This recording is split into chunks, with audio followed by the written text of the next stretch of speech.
Good morning, students. I hope everybody is doing okay. Today is October 28th, 2020, in the year of COVID. I hope that all of you have voted, and if you haven't, make sure that you do vote. If you do vote and you want extra credit, uh, remember that it has to be logged in under the discussion tab. Today's lecture for Texas History 2327 is going to be Economic and Political Reforms and Social Culture 1874 to 1890. Now, one of the things that happens in chapter 3 is that it becomes somewhat blurred. You have a kind of just like everything runs together because we've got different things going on. So after I lecture this, then we're going to come back and talk about politics. So chapters 9, 10, and 11 are not synchronous. They kind of just interweave with each other. So you have to bear with me and pay really close attention to the lectures. Okay. What we're going to be looking at now, and in the introduction of this lecture, is we're going to look at the prosperity and the growth that Texas experienced during this period. We're going to look at industrialization, which is really just going to be in the way of cotton mills, textile mills, not so much the oil industry yet, okay? Not the industry that Texas has now. We're going to look at new methods of production, and I do apologize for the glare on my glasses. I do hope to get rid of it one of these days. It actually is from the computer, from the notes that I have that I look at.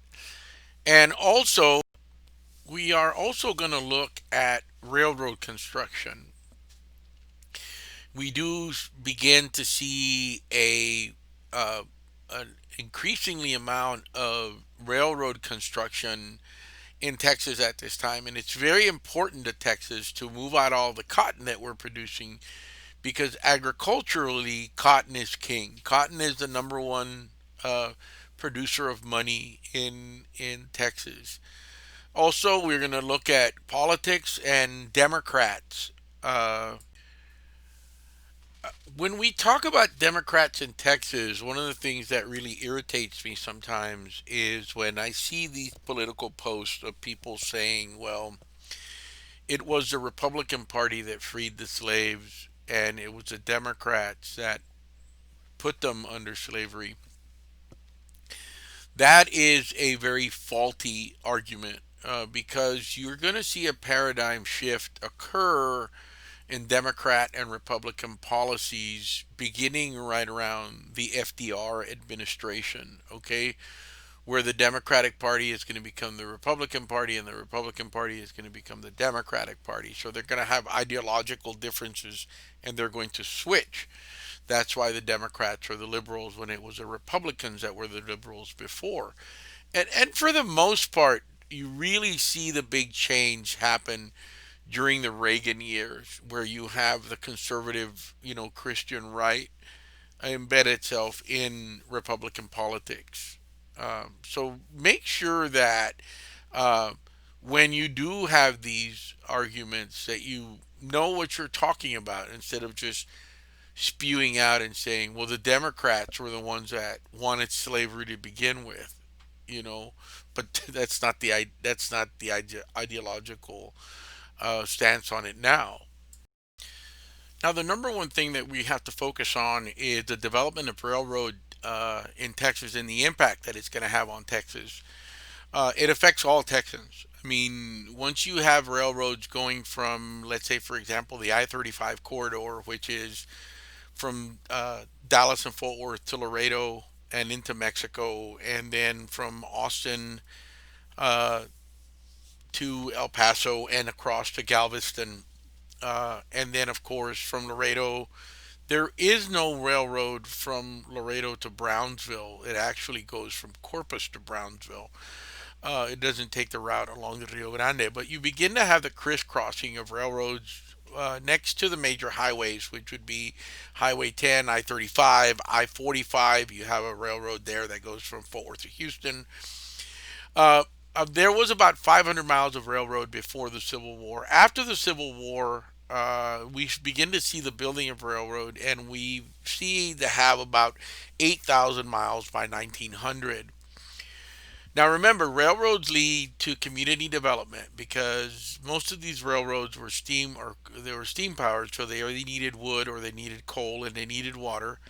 So they needed to stop every so often in refueling stations, and this was going to create towns. Okay, you're going to see population increases because people can start moving because of the railroad, right? And then you're going to have money come in because of the financing. You're going to have community enticements. You're going to have land grants. You're going to have very lucrative land grants, almost 32 million acres that are given to the railroads in the United States during the railroad boom. Railroads were an important, very important factor in transforming the state and creating smaller towns. Now, all of these towns, most of them are going to die when we build the interstate because the interstate is going to go around a lot of these towns because refueling in cars is further spaced out than it is with railroads. Okay, industry develops rapidly. The major industries at this time are going to be flour and grist mills.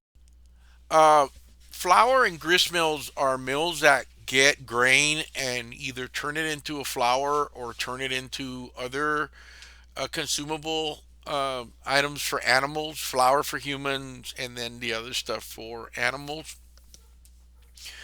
We're also going to have meat packing, and Fort Worth is going to be the most important in meat packing as a lot of the livestock that is brought in from South Texas, it's brought up to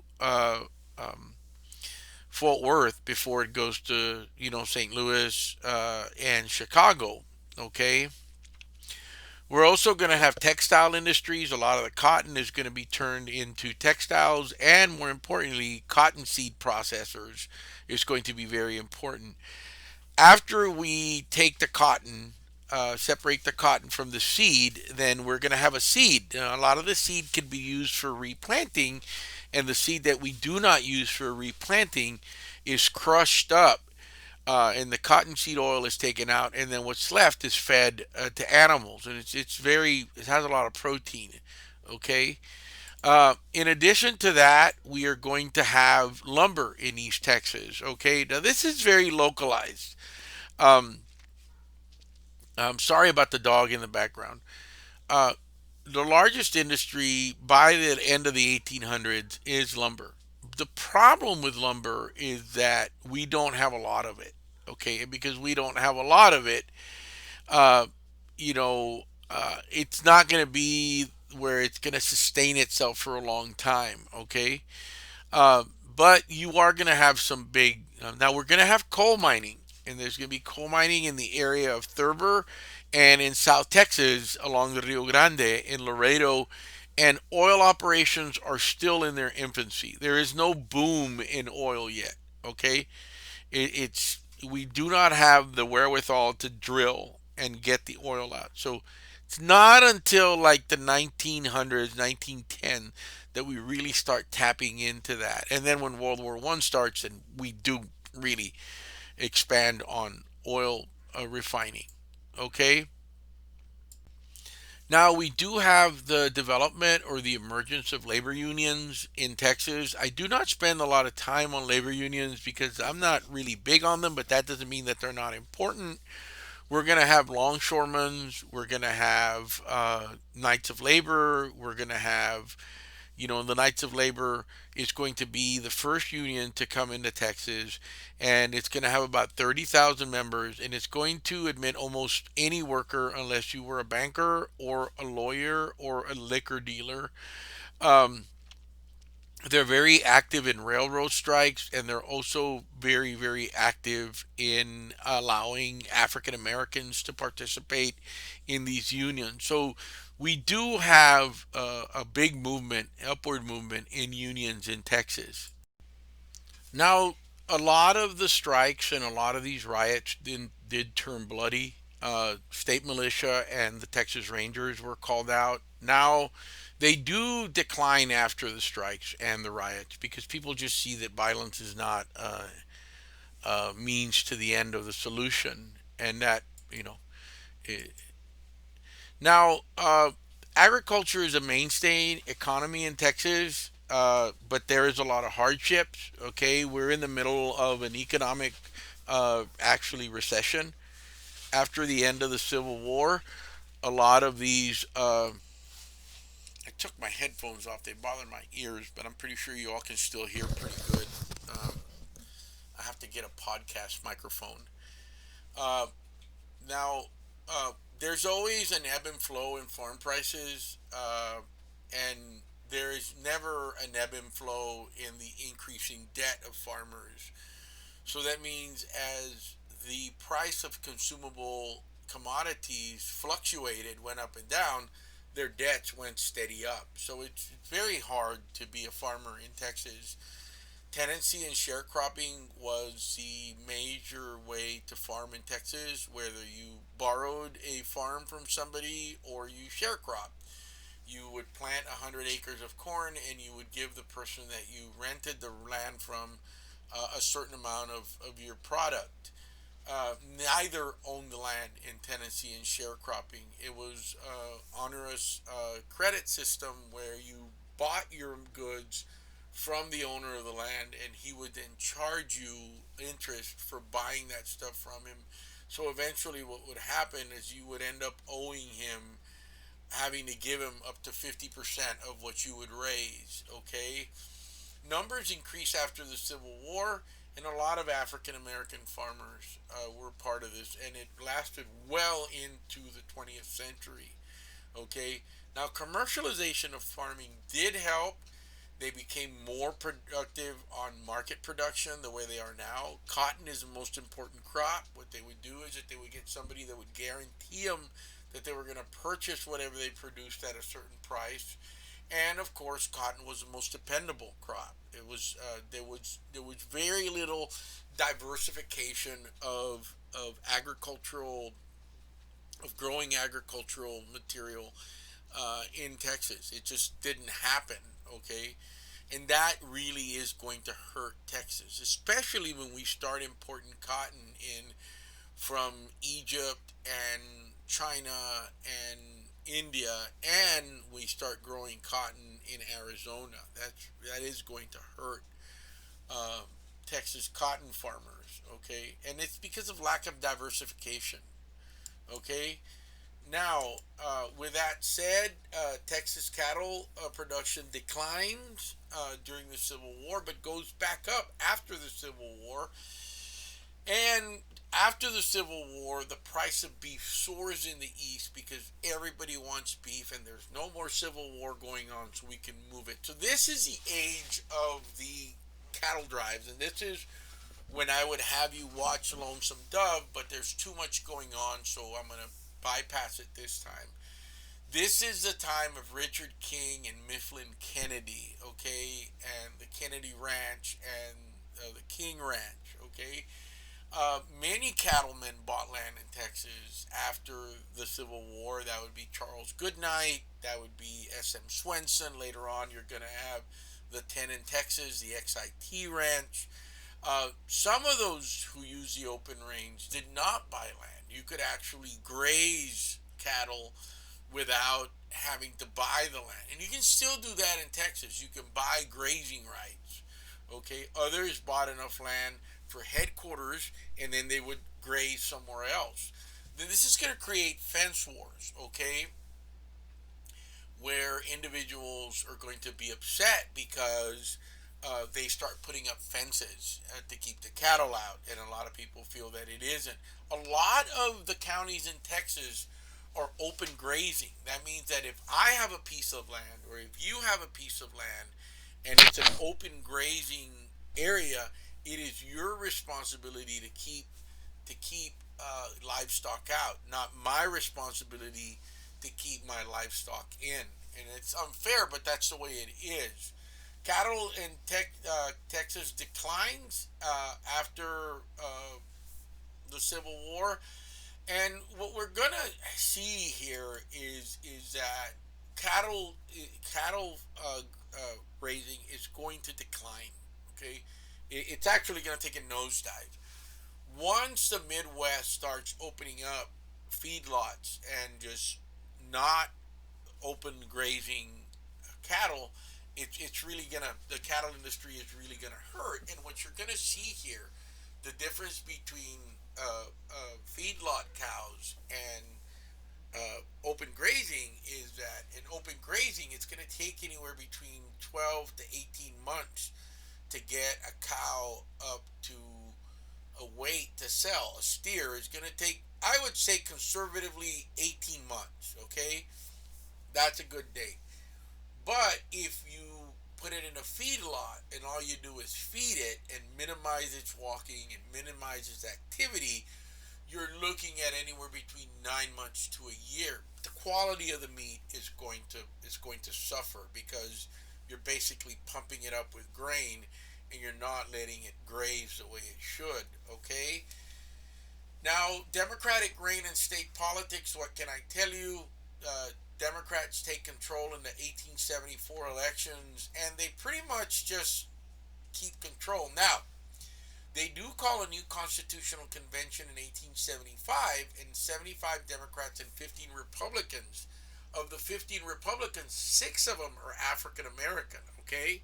And then you also have a lot of Grangers, Grangers, that help Democrats. These are farmers, okay? Now, minorities, Mexicans, and most black and women had no voice in here, and state politics in Texas catered to farmers. It's still like that in Texas. It's still like that a lot, where they cater to farmers. In addition to that, Richard Cope is going to be the first Redeemer governor. And what he wants to do is that he wants to redeem Texas back to the way it was before the Civil War. Not a good thing, okay? He wants to restore financial order, which is something that Texas always wants to do and never really seems to accomplish. And the cost of protecting the border. They worried about the border then, they worry about the border now, and the border is still the border. You know what I mean? Get with it. You're not going to build a wall. There's no way. It's a porous border, all right? They also worried about frontier offset savings. In other words, what can we do to curtail the prices of what we're spending on the frontier and use that money for infrastructure? Well, as long as the Indians are around, there's not a whole lot you can do about it. Okay. Now, in addition to that, they create a committee for the public school system, and they publicly support and open Texas A&M. Now, University of Texas at Austin is a arts and science school, and Texas A&M is an agriculture and mechanics. It's like a giant trade school. It's not like that anymore. Okay. He is reelected as governor, and he does later on run for the Senate. So he resigns as governor and becomes a U.S. senator, which is a more powerful position. Uh, we're going to talk about populism because populism is important in Texas. Populism is still very prevalent in Texas. The election of Donald Trump as president was because of populist following. Is that people are the ones that support these candidates that they feel are more like them and not like everybody else and a politician. Texas has a history of electing pretty eccentric people to office, okay, and it's because of populism. Now, a lot of these reform movements were important. They had the Grange, the Greenback Party, the Farmers Alliance, but the main one was the Grange, started by Oliver Kelly in 1867. It's a fraternal organization. It focused on education and social isolation. It was a farmers guild. It turned into politics, and it turned to politics to solve the problems that they had with the railroad. If farmers can't get their goods to market cheaply, then it's going to cut into their profits. By 1875, there was 45,000 members to the Grange in Texas, and that is very important. People that this organization is eventually going to just wither away. Oh my God! I had a sneeze there. Okay, now let's go to continue with the Grange. They wanted to reduce the prices on farm equipment and reduce interest and limit taxation on farmers. Okay, the less interest, the less taxes farmers pay, the more money they have to reinvest into their farms and to pay off the debt that they have in their farms in Texas. But remember that in Texas, there's no diversification. So everything comes to market at the same time. There's a glut, GLUT, of goods that come to market at the same time. All the cotton comes to market at the same time. Um, Now, they also start cooperatives. That's one of the things that the Grange does. And these cooperatives are very important because what they do is that when all this cotton comes to market, if the market isn't good, they hold it, they store it. And the Grange has enough money to give to front some of these farmers some of their money on their crops. So later on, they can sell their cotton at a higher price, okay? But it only tends to benefit the wealthier farmers because the smaller farmers in Texas don't have a lot of cotton and they can't really sit on it. Okay, they need their money right away. Like I cut and baled my cotton, so now I need my money. The wealthier farmers, they were already wealthy. They could sit on their cotton as long as they wanted to. It ended up that a lot of these wealthy farmers would buy their cotton from the poorer farmers at a discounted rate. The other party we're going to have is the Greenback Party, and this is a party that favors paper money as opposed to federal government specie policy, where you only printed the amount of money that you had in gold. Okay, we're not on that system anymore. Well, specie is very hard to get. I mean, people have gold and they don't want to give it up. They want to keep it. Once you let it go, it's not going to come back to you. Okay, now they're going to decline in the 1880s, and we're not going to go completely off the gold system until the Nixon administration. Okay, but we will see the printing of a lot of money during the FDR administration and so forth. Now, between 1870 and 1890, Texas politics becomes very conservative the way it is now, but democratically conservative. The Republicans are the liberal. Democrats are able to hold off challengers, very easy to win regardless of who they are. Democratic conservative policies help the wealthy, not the needy, which is the same case today. And Texas remains an agricultural state. It does not change at all. And uh, by the 1900s, Texas is on the cusp of a change. It's still overwhelmingly rural, and it's going to remain overwhelmingly rural until right at World War II. Cities are not on par with the rest of the cities in the United States. We do have towns increasing. We do see rapid railroad development. We do see labor unions, and we do see a system of public education. But we still lack in medicine. We still lack in school. We still lack in just basic infrastructure like plumbing and electricity and things like that. So, Texas is not like your bigger cities. It is still overwhelmingly rural, and it's going to remain so well into maybe 1920s and 1930s. It's not until World War II that it really takes off. World War One helps, but not the way we want it to. Not, and it's simply because we get involved in World War One so late that things really don't take off in Texas like they should. Moving on to lecture 11 or chapter 11, Society and Culture, 1874 to 1900. Now we're going to talk about society and culture. we're going to talk about here, and this is not a really long, drawn out lecture, is that Texas is in the midst of change. It's overwhelmingly rural. As I said before, cities are not on par with most cities in the northeastern United States. The numbers of towns are increasing, as is railroad development, labor unions, and the evolving education system. But it's still infant. All of this is still in its infant stages. As a matter of fact, even our education system now is our public education system, I would say, is laughable. Not because of the teachers. We have really good teachers. It's just the way that the legislature runs the public education system.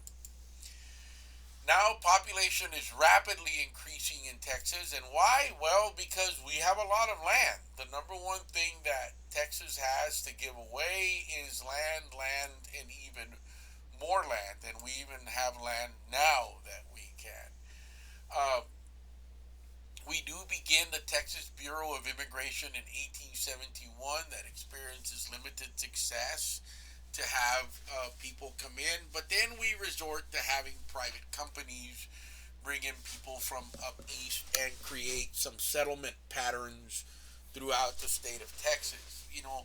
One of the things, some of the things that encourages settlement in Texas and migrants is the end of the Civil War, the subduing of Indians, the cattle industry in West Texas, and the expansion of the railroads. People can move around freely without worrying about being taken, being scalped, excuse me, by the Indians or Native Americans. Okay, living and working conditions. 80% of Texas was still rural. Farmers begin to use new farming equipment that was mostly steam powered. Okay, very few gas powered stuff now. But most farmers still used horses and mules. Okay, all of the family members shared in the family work. That's why you see really big families. And harvest time was the biggest time of the year. This is another reason why a lot of people don't go to school in Texas, is because they spent the majority of their time during the time when they were harvesting out of school. Okay, that's why the school year goes the way it does in Texas, because it kind of focuses around harvesting, and spring break is from that time when they would harvest. Texas towns are less demanding than farms. The father is usually the breadwinner. The whole family doesn't have to work. Some women work outside the home. Some women bake and sell baked goods. Some women sew. Everybody does something that generates an increased income. We have Miss Baird that used to live in the neighborhood Fairmount in Fort Worth. And eventually you have Miss Baird's Bakery. And there is summer employment for children. That was also always the thing. When I was young, yeah, everybody was excited to get out of school because you were going to go to work and you were able to save a little bit of money, maybe to buy a car or something or other than that. That was also always an exciting time. Um, Texas cities, the largest city at this time is San Antonio, but cities like, even Galveston is bigger than Houston at this time, but cities like Galveston and San Antonio and Austin do enjoy gas and electricity. More gas than electricity. A lot of lighting was done with gas. Telephone exchanges in all cities by 1900. This doesn't mean that you have a telephone at your house. It means that you can go somewhere and use the telephone, as you do telegraphs in smaller towns. Urban growth, about 17% of the people that lived in Texas lived in cities. Cities with the biggest populations of 10,000 or more are Galveston and San Antonio, 11 by 1900. Okay, the development of railroad encourages the growth of cities. Okay, that's very important. They have the railroad to move, and that's going to generate an increase in the population in cities. Health, it was not good in Texas. Okay, disease was commonplace, many different. The problem with that is that you had a lot of folklore, eating folk healing, and a lot of people, if they didn't die from the disease, they were going to die from the cure. City hospitals were built usually by churches or benevolent organizations, but medical care did not extend to rural areas. Health resorts were very popular. Okay, San Antonio. You have mineral wells where you used to have some natural mineral wells and Wooten wells. Okay, places where people would come. Believe it or not, places like Mineral Wells and places like Eastland, Texas, you would have people like, well, the Hilton, the first Hilton ever built was built in Eastland.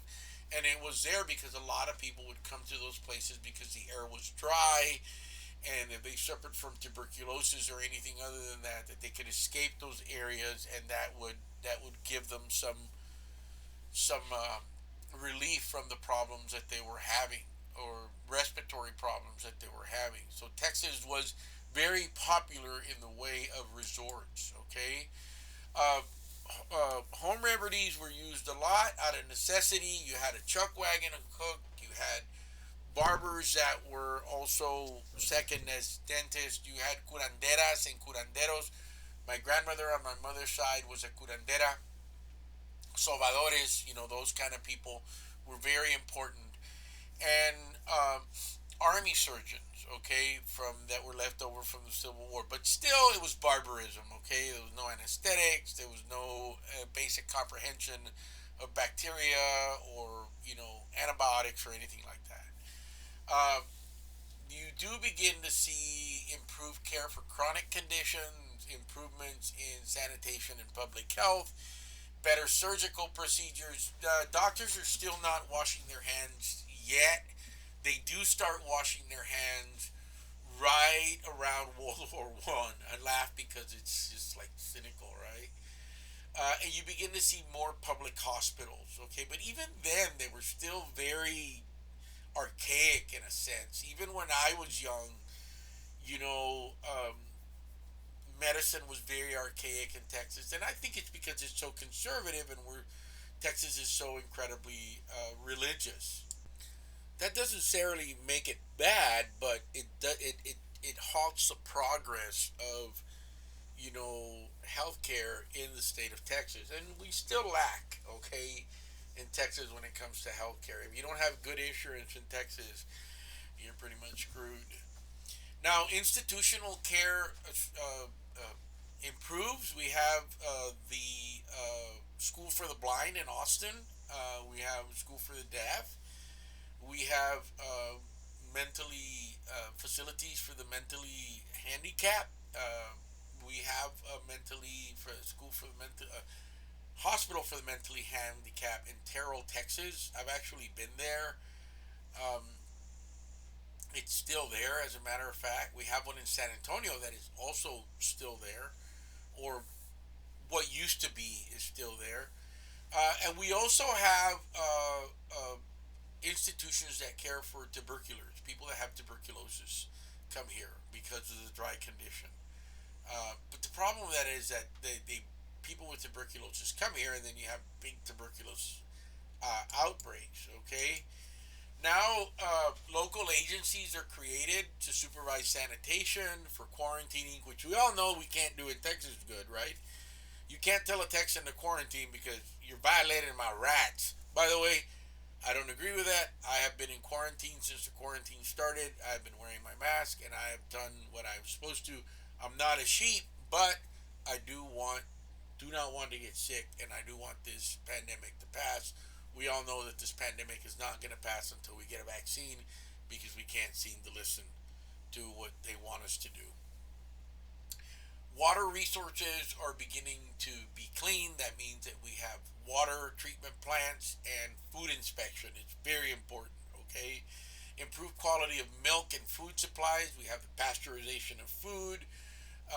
We have the refrigeration of food supplies, improved surgical techniques, x rays.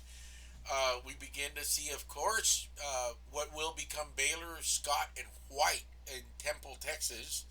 And that's a hospital that I go to, Baylor, Scott, and White, one of the oldest hospitals in Texas. As a matter of fact, I just had some x rays done a couple of days ago there. It's kind of ironic. Professional societies develop, medical associations, dental associations, nursing associations, and then, of course, John Seeley in Galveston starts the University of Texas at Galveston Medical Branch, which I believe is one of the finest medical schools in the world. Okay, I really wanted to go there, and instead I became a history teacher. I have no regrets, by the way. Um, let's talk about women and let's talk about minorities. Women cannot vote. This election is very important for women because women would have been voting for 100 years. Um, uh, Now, women were protected because of the influence of Spanish law, and we've covered this before. Women can own property, they can make contracts, and they can seek legal recourse in the courts. That doesn't mean they're going to be treated favorably. That just means that they do have that recourse. Now, if a woman married, she forfeited those rights. However, if she came into the marriage with property, she could leave the marriage with her property. However, anything that they acquired or any improvements to that property during her marriage was going to be split in half with her husband if she divorced herself. Okay, educational opportunities for women were very limited at the time. Few went to college. Courses they took were on purposely less demanding, which was incredibly sexist. Women married younger than men, and they devoted their life to be caregivers. Okay, which I think, in my honest opinion, that being a housewife is incredibly taxing and very, very hard on the women's psyche because it becomes repetition, repetition, repetition. Okay, now, women in the workplace, very few women did work in the workplace, but those that did were domestic servants or journalists or school teachers or ministers or clerks. Um, and they generated a sense of power in the home with the money they brought in. Okay, that gave them a sense of independence. Development of women's clubs. These are organizations that women started in order for them to seek a sense of solidarity, temperance, which means that they didn't want men to drink. They're a very important outlet. And a lot of these women's clubs focused on libraries, they focused on schools, they focused on hospital auxiliaries, they help the elderly, they help with, mentally handicapped children or adults. Those are the kind of things that they did. Now, African American women, the situation was the same, but a notch lower because they were African American. Most of them married for a sense of security, and most of these African American lived in rural communities. When they did move to the cities, they had very limited economic opportunities because the white women would take those opportunities first if they were able to work. In addition to that, their work was usually domestic. They were servants or they would launder things. And there was a lot of gender discrimination because of Jim Crow laws, okay? Now, women's club, there was also women's clubs for women, but they basically were centered around the church, okay? And there's nothing wrong with that. I mean, was an outlet for women. It was very important that they had this outlet. Um, there was still a lot of lawlessness in Texas. This is towards the end of the lawlessness. You do have individual gunfighters that are common, like John Wesley Hardin, that he killed more than 20 men. He terrorized African Americans and people that allied themselves with African Americans. Now he becomes a lawyer after he is captured in 1878 and is put in prison in 1895. And then he's killed by another gunfighter later on. Now, John Wesley Hardin was so mean, he once killed a man for snoring too loud in a bunkhouse that he was staying. We also had Ben Thompson, Cullen Montgomery, Baker, Bill Longley, Butch Cassidy and the Sundance Kid. You had, the uh, the Bass Gang. I mean, you name it. Texas was lawless. Uh, Violence was used as a means of political and social control in Texas. Lynching, about 500 African Americans are lynched between 1870 and 1900. That's 30 years. That's more than 100 people a year. They did pass anti-lynching legislation in 1897, but nobody really seemed to care. Now, Mexican American Tejanos were also lynched, and they actually were lynched well into the 1920s. We have the incident at El Porvenir where three innocent men are lynched. That had nothing to do with what was going on. They basically just come upon three Mexican Americans going somewhere, and the Texas Rangers kill them. It's a very famous picture where they're dragging him behind their horse. Um, what happens here is that you have a lot of border crossing. People from Texas attack Anglos, then they go back to Mexico. Anglos go to Mexico, and it becomes a tit for tat. Okay, Texas Rangers are a very powerful force, and they are used to suppress riots. The El Paso Salt War in 1877, the Laredo election riot in 1886, and the Rio Grande City riot in 1888. Most of these riots were controlled via extra legal tactics, which means they basically just kill these people. We also have a lot of cattle rustling going on, and a lot of just thievery and banditry going on at this time. We see at this time the final destruction of the Plains Indians or the Plains Native Americans.